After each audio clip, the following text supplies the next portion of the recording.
Washington Grown is made possible by funding from the Washington State Department of Agriculture and the USDA Specialty Crop Block Grant Program. And by the Potato Farmers of Washington. Learn why Washington is home to the world's most productive potato fields and farmers by visiting potatoes.com. Hi everyone, I'm Christy Gordson and welcome to Washington Grown. Ever since our first season, we've been focusing on showing you the partnerships and people that put food on our plates. In this episode, we're going to be talking with a special group of farmers and community members here on the coast that are doing more than growing food. I'm visiting Reichenberger Farm. I was raised to do it since I was 2, so I'm kind of used to it. And I'm making a special smash burger at Ilk Lodge in Olympia. Happy breakfast, or lunch, or dinner, or whenever. Then I'm learning how a conservation district is working with the community to save a receding shoreline. You've got a big project on your hands. We do. All this and more today on Washington Grown.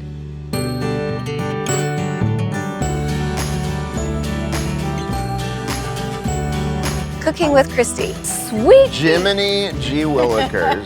Watch my bangs. Go big or go home. Ah, right in my eye. You made me a believer. Oh, I am making a mess. Oh, Val, I love you. Heaven on a plate. That's yummy. We're gonna get a to-go cup for these? Yeah. You keep talking, I'll keep eating. Right near the heart of downtown Olympia, there's a special spot to gather with friends and family after a long day's work. That place is Ilk Lodge, where you can always find a perfect pour and enjoy some classic American food hot off the grill. It's very local. It's like a family kind of environment. I love the atmosphere, I love the people, and the food and the beer, so it's all a nice combination. Patrick Jansen is the head brewer and owner of Ilk Lodge. During the pandemic, Patrick began a smash burger pop-up around Olympia. Little did he know that this pop-up would later grow into the lodge we see today. I think it was a relief for a lot of people during that time frame because they could get out of the house, they could be safe, you know, and it was just really social. The joke was just like, one of these days when we get back inside, maybe I'll start a spot with the burgers and the beer, you know. Here you are. That focus on community extends beyond just creating a place to gather. Ilk Lodge's menu and tap list give people a taste of what Washington farms have to offer. So I think 80% of our ingredients are local. The cool part about that is like you get some unique produce. Working with your community is first, you know, start there and move your way out. I do get the smash burger regularly, and it's actually the only red meat I eat. To know that it's locally grown, that just makes it all the better. Don't miss later in the show when I get the chance to cook the Wobbly Cart Farmer's Deluxe Smash Burger with Ilk Lodge's chef Shane. Mainly, you just want this ripping hot. It's smoking, so does that mean it's ripping hot? Looks like it's ripping hot.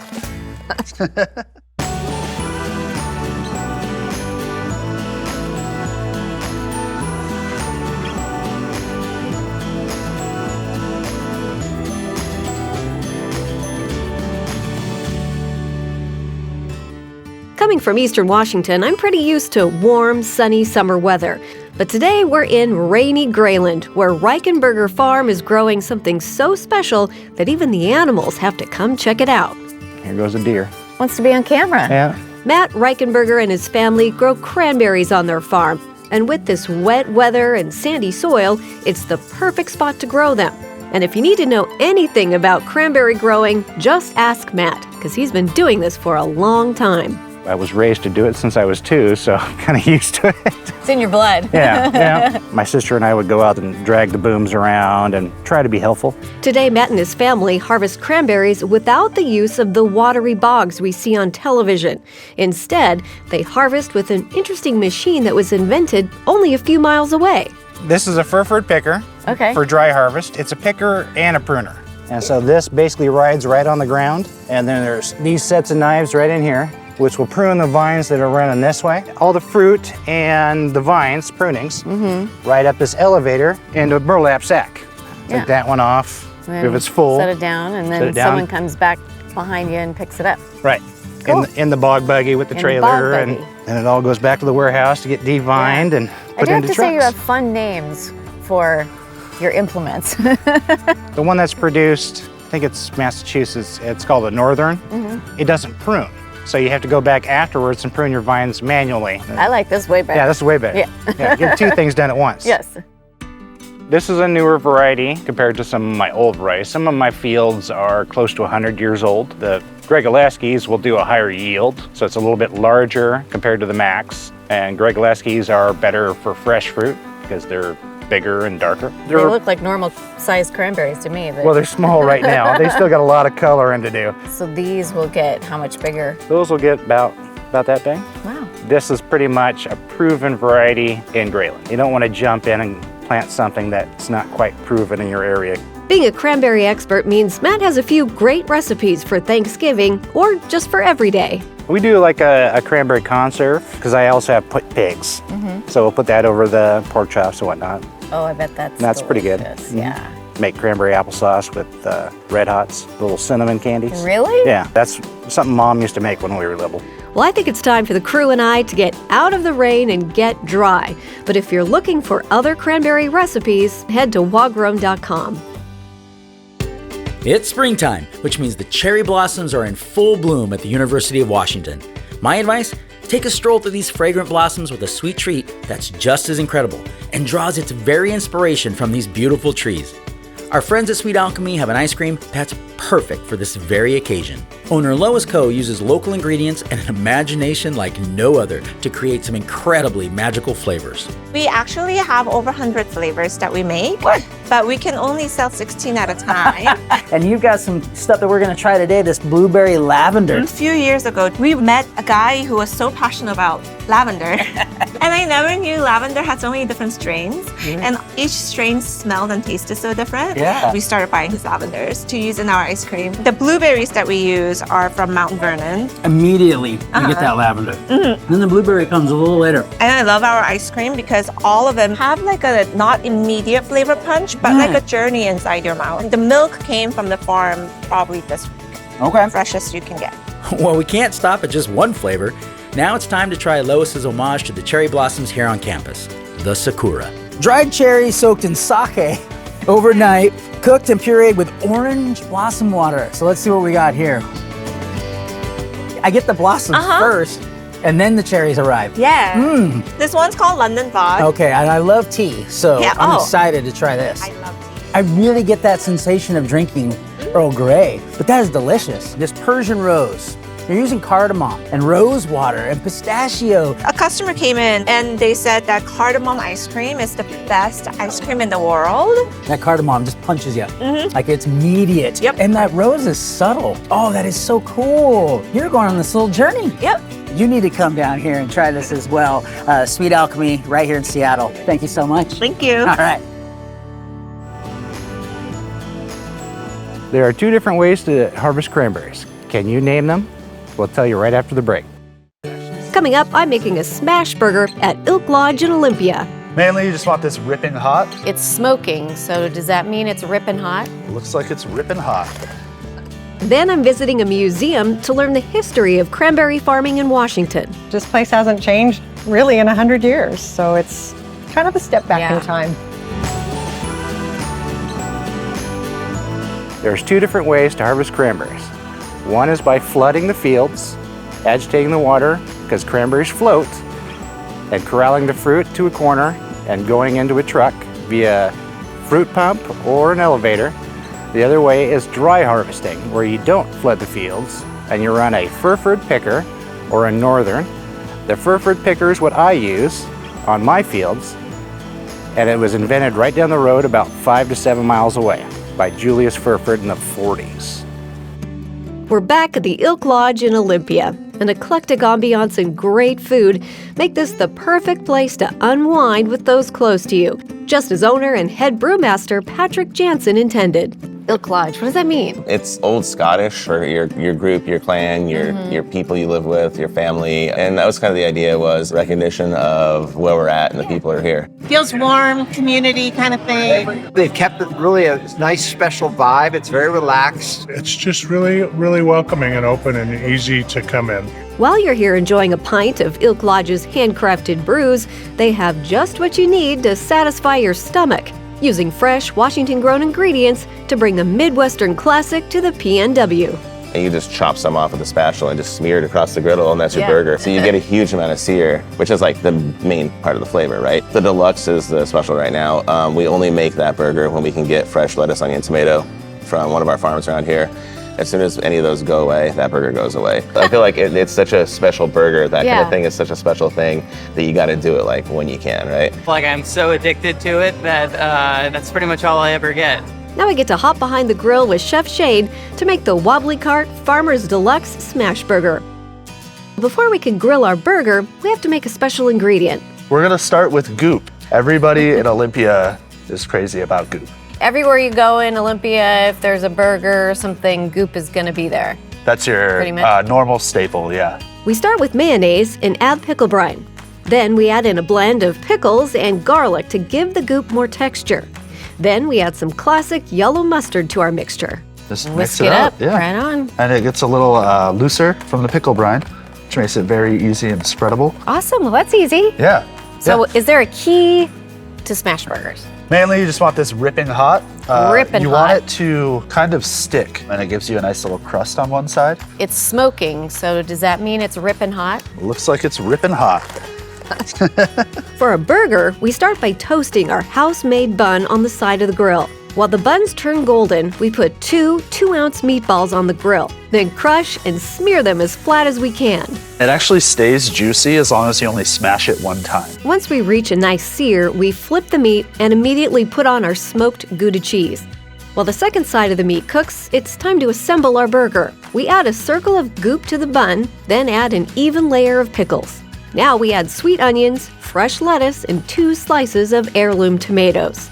Then stack on our burgers, top it with a bun, and it's finally time to enjoy.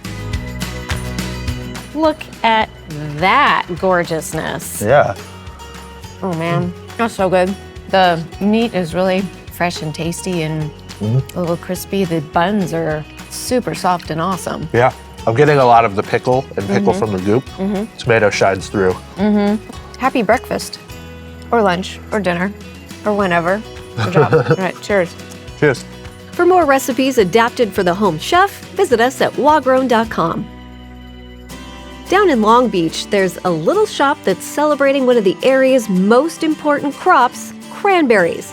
With a research scientist on the property, as well as a museum and a gift shop, if you ever wanted to know anything about this special fruit, you can find it right here. Really, our main goal is to educate people about cranberries. As manager, Paula Rieger spreads the good news about local cranberries to everyone. After all, she uses them for just about everything. I drink unsweetened cranberry juice with an herbal apple spice tea. That's why you look so fantastic. Thank you. I use 9 different cranberry-based products. Wow. I'm talking about supplements, skincare. There's more to it than just cranberry sauce for Thanksgiving. We're standing right in between 2 different plots right now. Oh, okay. So we're looking at several different varieties here to see which one grows best. Dr. Laura Kraft is the Cranberry and Shellfish Extension Specialist with WSU. Here on site, she studies cranberry growth through a variety of different experiments. This is a research project behind us. These are our warming chambers. So this is some greenhouse grade plexiglass that's being used. And the idea is we're trying to understand which varieties will best tolerate heat. And you can see pretty clearly that they grow even taller. They do seem to like the warmer. I'm not sure that I would say that they like it though, just because they've grown taller, which is typically a bad thing in cranberries. So we like cranberries to grow really low and put a ton of fruit on. When they start to grow tall like that, we're a little concerned that they're spending more energy on creating green leaves than they are fruit. By doing this type of research in order to understand how we'll heat, which might be changing the next 10, 15, 20 years, which varieties can best kind of tolerate increasing heat, that's gonna help growers be able to make the best decisions for replanting cranberry vines. Here, we are using a pheromone for black-headed fireworm moth. These have laid their eggs, and now that larvae is just at the right size to make that pest management treatment. But when we go along with a sweep net, we definitely pull up those larvae. Time for me to try out the sweep net. It's a little more vigorous than most people expect, so don't be worried about kind of hitting the plant a little bit. I can see why the bees might not necessarily appreciate this. Let's see what we got. Ooh, these are black-headed fireworm moths. Very nice. That was some good sweeping. Should I kill it? You're welcome to kill it if you'd like. Kill it. Inside. Just squish it. Now, Paula's taking me on a tour of the museum. This is back when pipes were made out of wood. There's no PVC. That's what this is? This is a pipe that would have been an irrigation pipe on the bog, and it was dug up. And then we have a couple of cranberry sorters over here. And the cranberries, since they have hollow seed chambers inside, they're kind of like a ball, they bounce. Okay. And so the ones that bounce are good, and the ones that don't are rotten and forgotten. These would have been moving conveyors. You would have people standing here. So I heard you have cranberry ice cream. Yes, we do. We make say we go taste some. I'm game, always. Okay. This reminds me of when I was a kid.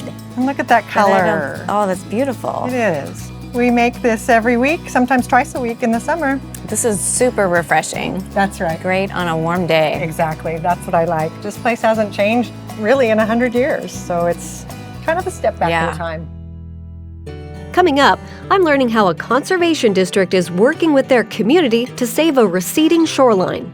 You've got a big project on your hands, but we do.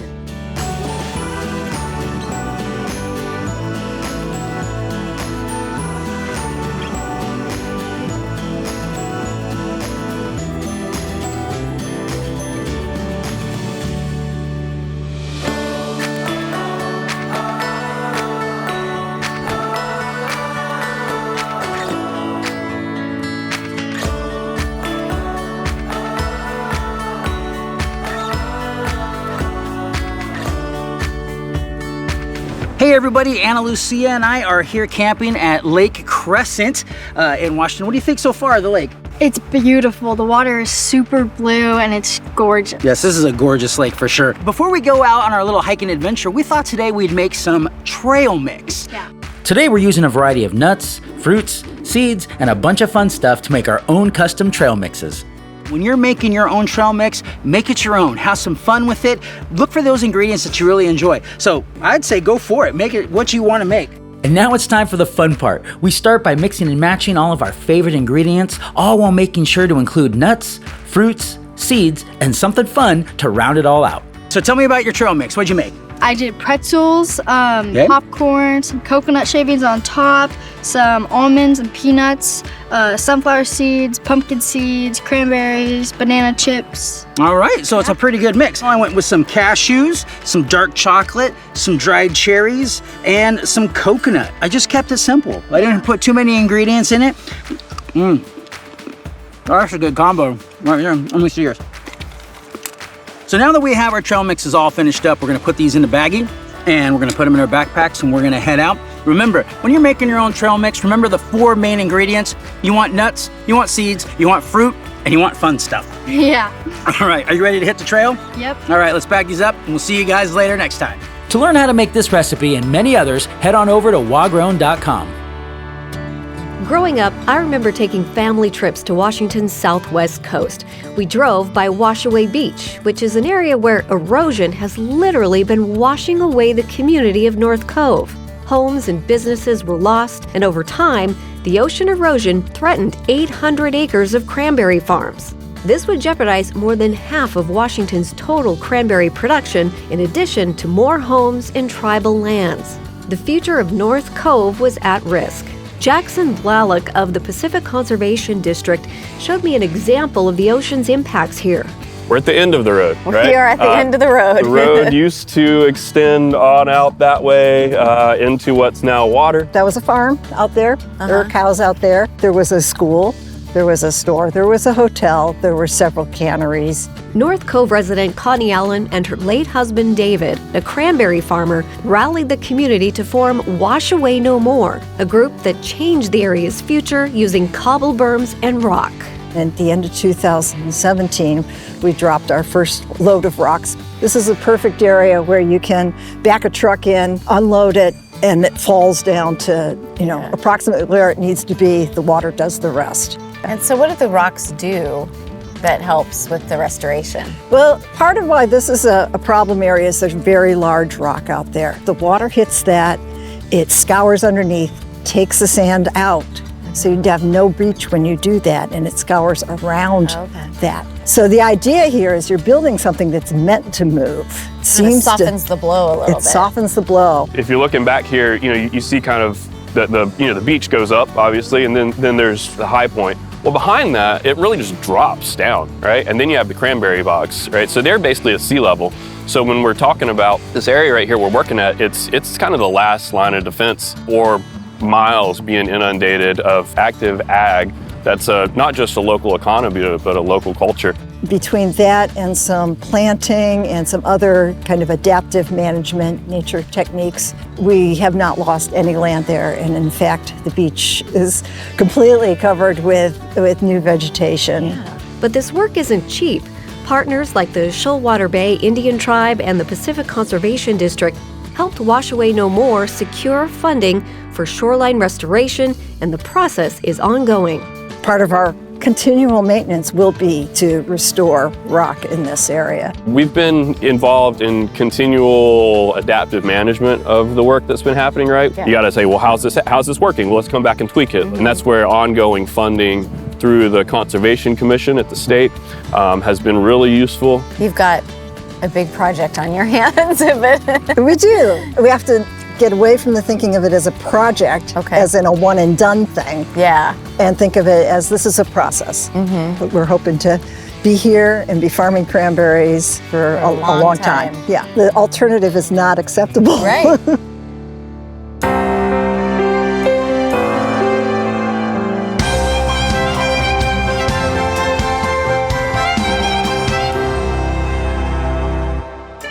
When people think of Washington agriculture, they often picture wheat fields, apple orchards, or rolling vineyards. But along the wild West Coast, farming has always looked a little different. Shaped by salt water, rain, and the thin line where forest meets tide flat. Here, the story of agriculture begins not just on land, but in the water. For countless generations, indigenous communities along the coast relied on shellfish as an essential food source, especially the native Olympia oyster, which once flourished in places like Willapa Bay and southern Puget Sound. Long before roads or rail, the coast shellfish beds were a living pantry, harvested, traded, and sustained through deep knowledge of seasons and place. Then, in the mid-1800s, a growing non-native population and booming demand down the coast helped turn oysters into big business. Shipments of Washington oysters to San Francisco began as early as the 1850s, tying coastal tidelands to West Coast markets. By the late 1800s and into the 1900s, growers experimented, expanded, and adapted, introducing new techniques and even new oyster varieties as the industry faced cycles of boom, decline, and reinvention. Today, Washington remains a powerhouse in oyster culture, with Willapa Bay still one of the most iconic names in American shellfish.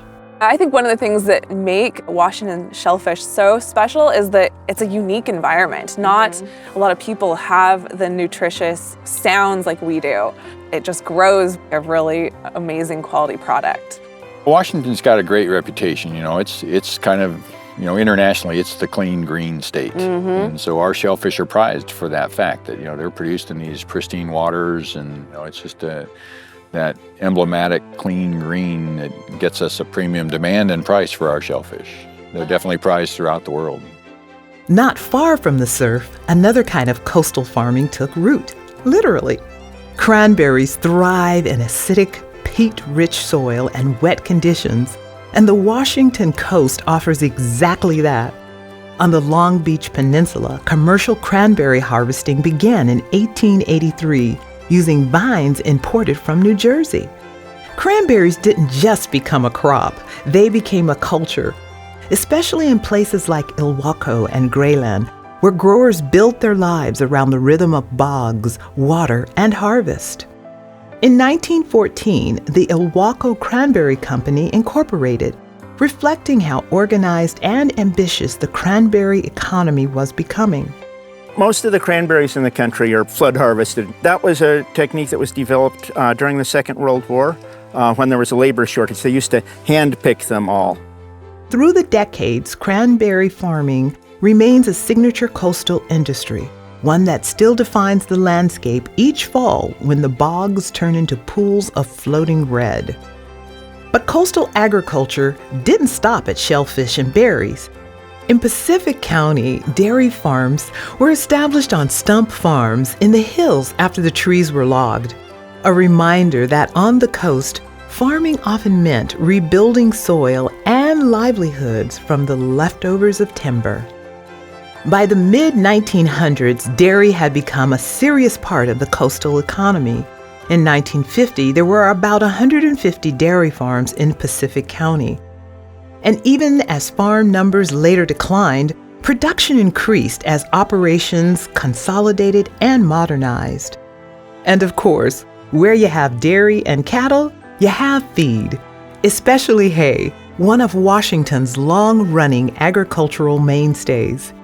Hay has been harvested in Washington since early settlement, and it remains a key crop because it underpins so much of the livestock economy. Put it all together, and the coast tells a unique agricultural story. Food grown in tidewater and freshwater, in bogs and pastures, shaped by rain, by salt, and by resilience. From growing cranberries to beach preservation, our Washington farmers are working hard to make sure our communities remain strong. That's it for this episode of Washington Grown. We'll see you next time.